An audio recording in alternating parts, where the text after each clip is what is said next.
Hello viewers, আসসালামু আলাইকুম। আপনারা সবাই কেমন আছেন?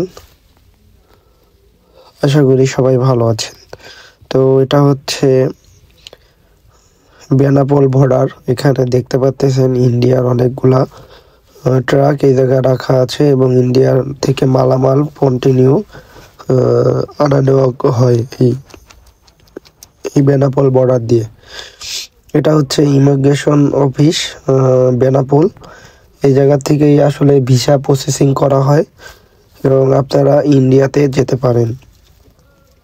তো আস্তে আস্তে একদম বর্ডারের কাছাকাছি আপনাদের দেখানোর চেষ্টা করব। আপনারা ভিডিওর সাথেই থাকেন এবং ভিডিও ভালো লাগলে অবশ্যই লাইক কমেন্ট শেয়ার করে জানাবেন কেমন লেগেছে আপনাদের ভিডিও। তো বন্ধুরা, আস্তে আস্তে বর্ডারের একদম কাছাকাছি চলে যাচ্ছি এবং আপনাদের যারা বেনাপোল আসেন নাই তাদের পুরো বর্ডারটা ঘুরে দেখাবো। তো এই যে মূলত মূল বর্ডার, এর ওই পাশে হচ্ছে ইন্ডিয়া।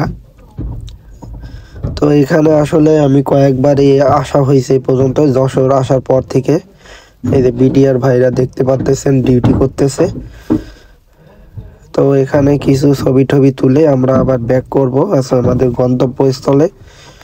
তো আপনাদের ভিডিও দেখে আশা করি ভালো লাগবে। তো দেখেন এই যে হচ্ছে মূল বর্ডার, ওই যে গেট, এই গেট দিয়েই হচ্ছে ইন্ডিয়া আমরা যাই। তো বন্ধুরা, আজকের ভিডিও এই পর্যন্তই। আপনারা ভালো থাকবেন এবং সামনে নতুন ভিডিও পাওয়ার অপেক্ষায় থাকবেন। আল্লাহ হাফেজ।